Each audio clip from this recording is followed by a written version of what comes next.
in a collective, we always hear people, especially the spiritual community, say that relationships are a mirror to us. That somehow magically this tough relationship is supposed to teach us a lesson, and that we're supposed to become enlightened. We're supposed to have a higher level of consciousness after this relationship, and we're supposed to ascend, and our vibration is supposed to become higher.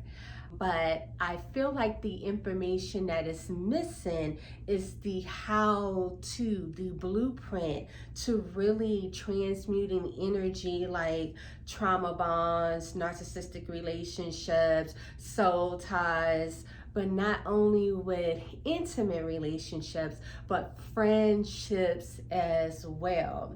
And what it actually means to be in a relationship that is being mirrored back to you, or a relationship that is challenging. There's another misconception that every woman that ends up in a toxic relationship either has low self-esteem or low self-worth.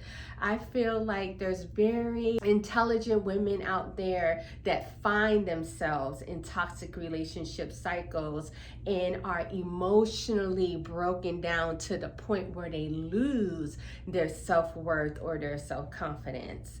So how can you actually heal? What does that look like? When we are talking about healing, it's an action word. Healing is an action word, which means you should consider the universal law of action, taking some type of inspired action, plan, something that is in form of, I don't know how to keep it simple, and an action towards something, an intention towards something that you are acting out physically, mentally, spiritually. Really being able to end the cycle by not only utilizing the universal law of action, but utilizing the universal law of perpetual transmutation of energy.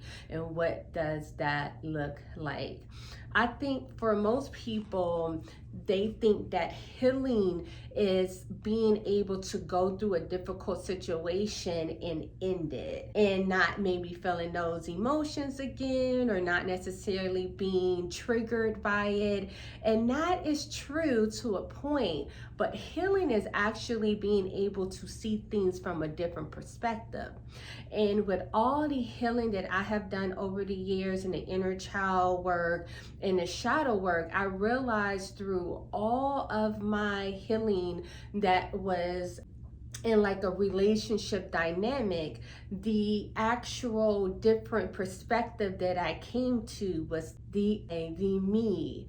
So when I wrote From Hurt to Healed, how to transform toxic relationship patterns into lasting love, it was really teaching you, especially in chapter 4, how to become self-aware and how to self-reflect in a healthy way. Because when we are constantly in the cycle of being victimized, we carry that vibration. And y'all know the universal law of vibration means everything vibrates in a circular motion. Your emotions, your feelings, and your thoughts all have a vibration.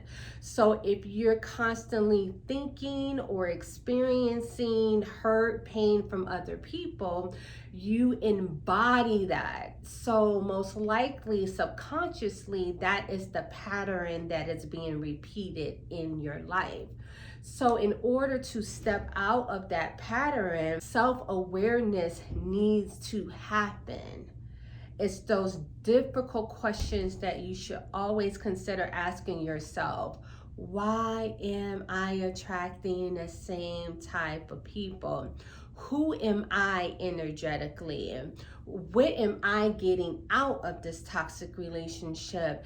And how can I navigate through this so that I never have to experience this again?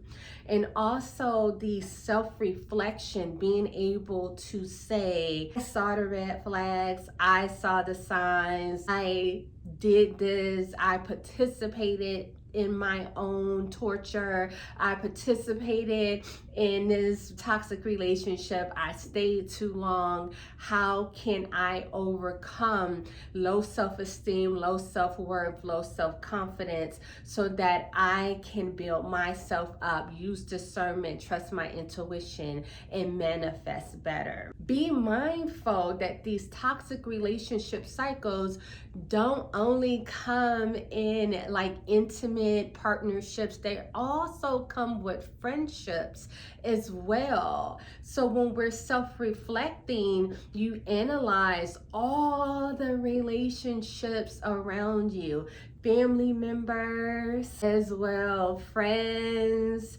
and relationships. You want to analyze all of the relationships in your life.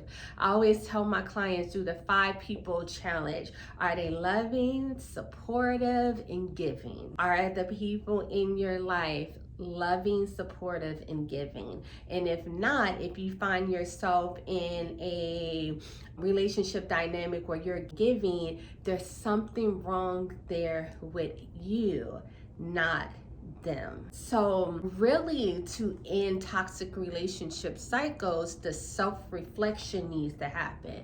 But what happens with a lot of people, a lot of women, is that they confuse self-reflection with self-judgment, and they start to vibrate at a level of self-judgment, therefore not being able to overcome the obstacle because now they're judging themselves.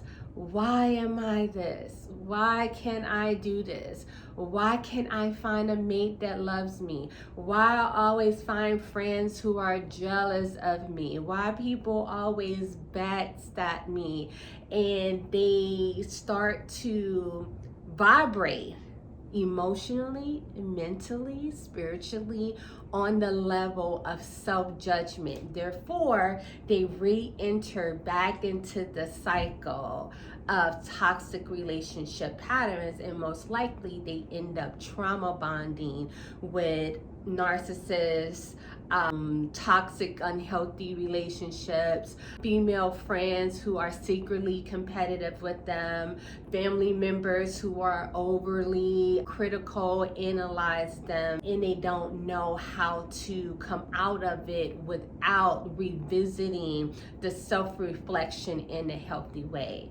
So please analyze how you have been dealing with toxic relationships and do some reflection and ask yourself, am I truly reflecting and healing, or am I gaslighting myself, creating a delusion, and putting myself into self-judgment? And for more information about how to, in a beautiful, healthy, healing way, go through the self-awareness and the self-reflection process, purchase Worthy Workbook.